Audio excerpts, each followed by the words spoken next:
योगी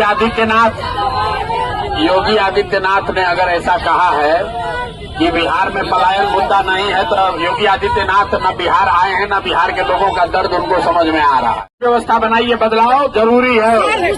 अगर रोटी को भी नहीं पलटिएगा तो रोटी भी जल जाएगा। यहाँ 25 वर्ष से एक नेता बैठा हुआ। जनसुराज ने 100 वादा नहीं किया है, लेकिन एक वादा पक्का किया है कि जनसुराज का व्यवस्था बना, पलायन बंद, यहाँ से कोई आदमी बाहर 10-12 हजार के लिए मजदूरी करने नहीं जाए। प्रशांत किशोर ने पलायन को मुद्दा न मानने पर योगी आदित्यनाथ को घेरा। बोले, योगी आदित्यनाथ को बिहार के लोगों के दर्द की समझ नहीं है। दरअसल पीके ने पलायन के मुद्दे को बिहार विधानसभा चुनाव के विमर्श के केंद्र में ला दिया है।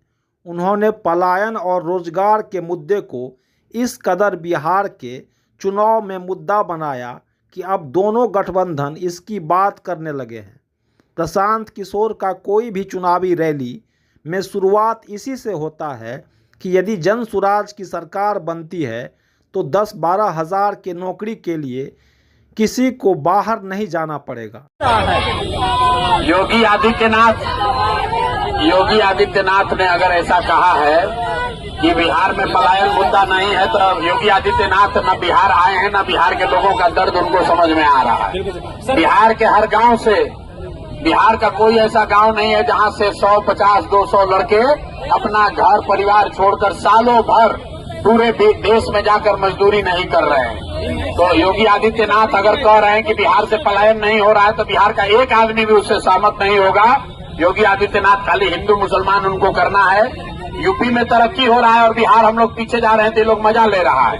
दूसरी बात समझिए, ये दूसरे राज्य से जो लोग नेता आते हैं, अमित शाह बोले कि बिहार में फैक्ट्री नहीं लग सकता है क्योंकि बिहार में जमीन नहीं है। तो मेरे भाई, ये लोग चाहते हैं कि फैक्ट्री लगे गुजरात में, अब बिहार का बच्चा जाकर गुजरात में 10-12 हजार में मजदूरी करता रहे।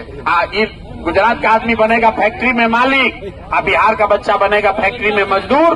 तो बिहार के लोगों को तय करना है कि भैया आपको गुजरात में फैक्ट्री चाहिए कि आलमनगर मधेपुरा बिहार में फैक्ट्री चाहिए। तो बिहार में फैक्ट्री चाहिए तो सब लोग जगिए और इस बार लालू, नीतीश को, मोदी को यहां से किनारे कीजिए, नई व्यवस्था बनाइए, तभी बिहार में रोजगार होगा, पलायन बंद होगा।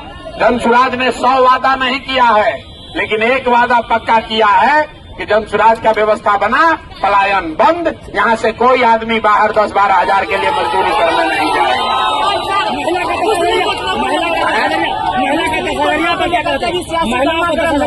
उसमें भी सर आपके आप हिंदू हैं या मुस्लिम? अगर बिहार में रहते हैं तो क्या मुसलमानों के बच्चे बाहर मजदूरी करने नहीं जा रहे हैं? मुसलमान लोग को सुनिए, मुसलमानों को जब राशन कार्ड बना उनसे 2-2.5 हजार घूस नहीं लिया। तो जो जितना मुस्लिम पीड़ित है उतना हिंदू पीड़ित है। हम लोग हिंदू मुसलमान करके बांटिए मत।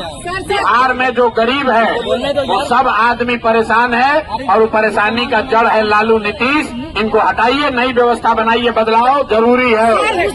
अगर रोटी को भी नहीं पलटिएगा तो रोटी भी जल जाएगा। यहाँ 25 वर्ष से एक नेता बैठा हुआ है, तो हटाना है कि नहीं हटाना है? लोगों से पूछिए, सबको बदलाव चाहिए कि नहीं चाहिए? भाई बदलाव चाहिए ना?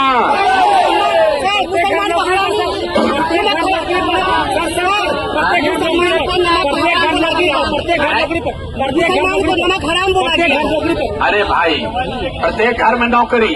आप यहाँ जितने लोग हैं, किसी को विश्वास है? हर घर में ही तेजस्वी यादव कह रहे हैं कि हम हर घर से नौकरी दे देंगे। अब जरा सुनिए, इनके माँ बाबूजी यहाँ पर मुख्यमंत्री थे तो पूरा बिहार देखा, 15 साल में बिहार को लूट लिया। आदमी को तो छोड़िए, जानवर का भी चारा खा गया है। आदमी का छोड़िए, जानवर का भी चारा खा गया। और 15 बरिस में 5 लाख आदमी को नौकरी नहीं दी। आप कह रहा है कि हम आएंगे तो 3.5 करोड़ लोग को नौकरी दे देंगे। तो ये बूढ़ा शेर का कहानी सुने हैं?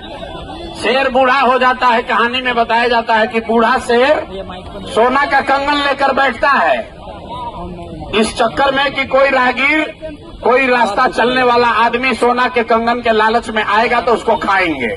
तो ये जो राजद वाला है, बूढ़ा शेर सब है। कि जैसे ही आप इसके लालच में पड़ के वोट दीजिएगा, जीत कर आएगा तो लूट मार अपहरण हत्या, इसके अलावा ये सब कुछ नहीं जानता है, तो कोई आदमी अभी लोग के चक्कर में पड़ने वाला नहीं है। अब लालटेन का जमाना खत्म हो गया, लालटेन का जमाना नहीं चाहिए भैया। अब हम लोग को स्कूल का बस्ता चाहिए। जब तक बच्चों के लिए पढ़ाई नहीं होगा तब तक बिहार में सुधार नहीं होगा। और जितने लोग यहाँ आए हैं सब आदमी संकल्प लीजिए, जो छठ में घर आया है इस बार बाहर वापस नहीं जाना है।